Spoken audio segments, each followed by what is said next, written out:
Hey mama, in this journey of motherhood, I am learning right along with you. And I am learning that love is very powerful. It's powerful in your life, not just for your family and your marriage, but it's also powerful for yourself and for your health.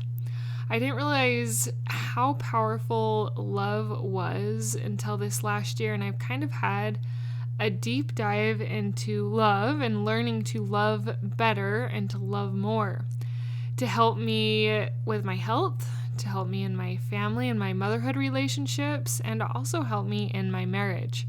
And I want to just give you a little insights of what I've learned and am learning and trying to implement to feel a little bit more love in my life. Hi, I'm Jocelyn, host of the Positive in Pregnancy and Motherhood podcast. I help pregnant women and mothers to find positivity in their season of life through changing their thoughts to work for them and not against them. I help mothers find the small, doable steps in thought and action without making drastic changes to their everyday mom life, and I can help you. Thanks for joining.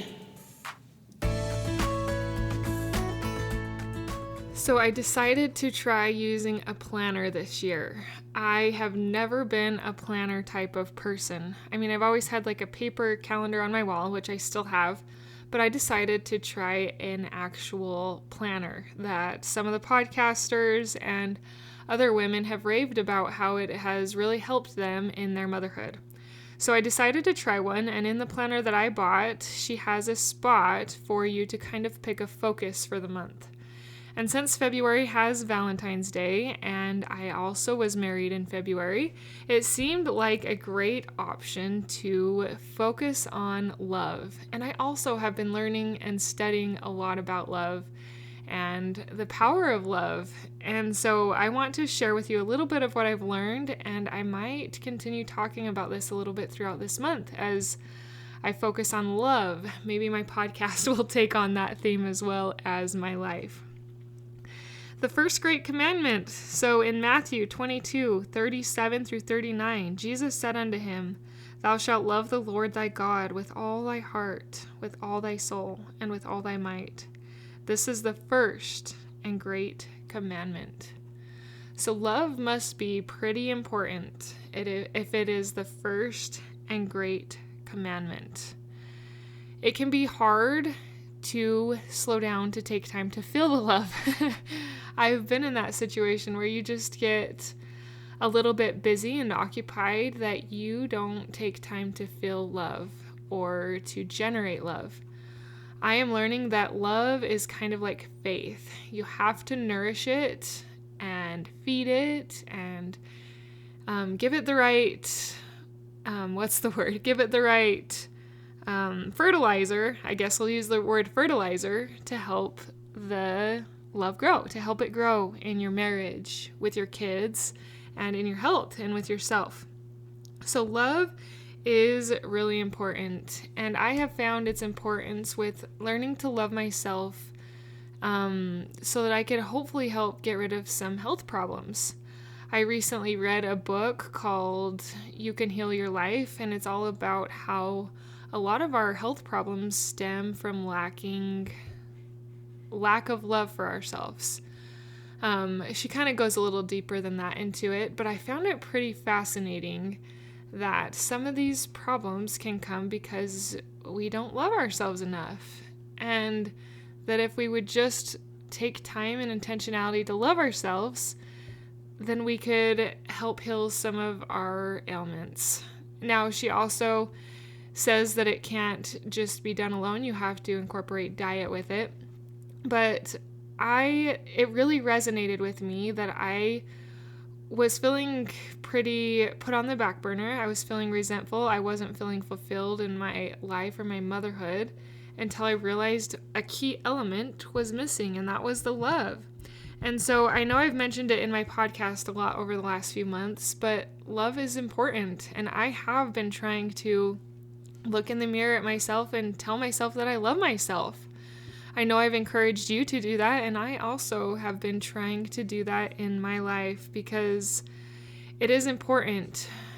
I just go back to think about when you are in love, like when you are generally in love with someone, maybe when you fell in love with your husband, and think of how euphoric, for lack of a better word, that was, and how amazing it was to feel that love and how happy you were and how everything was just great and grand. And I feel like we lose some of that love because we forget to feed it.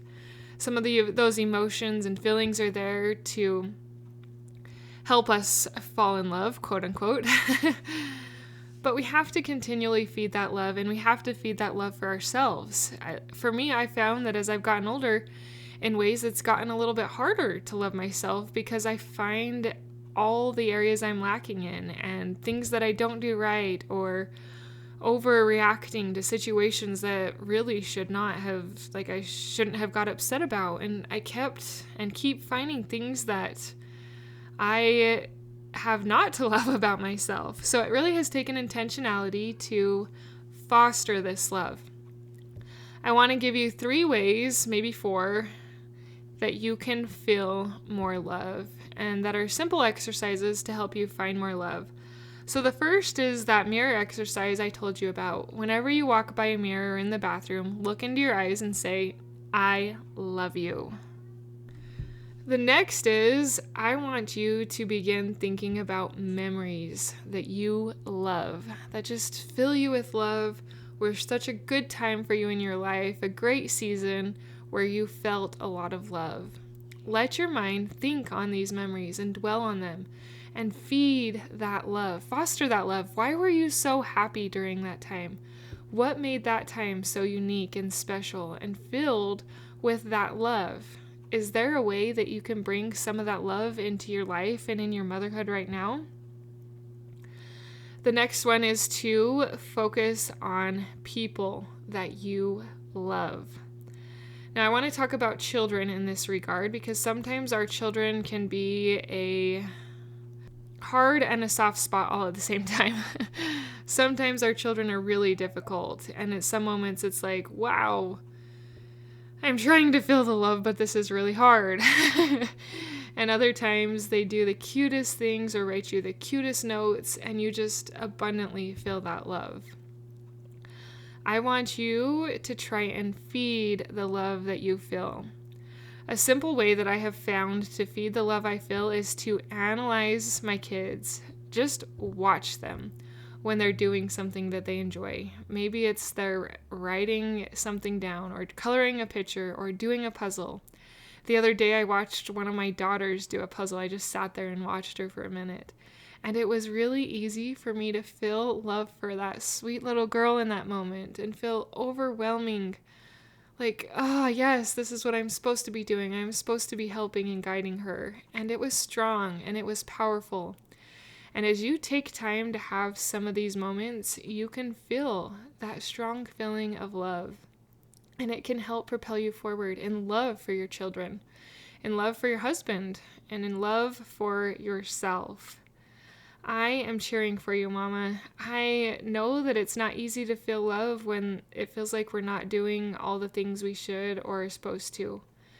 Give yourself grace, meet yourself where you're at, and choose to feel that love. Do that first by looking in the mirror and telling yourself, I love you. Second, focus on memories that bring you love.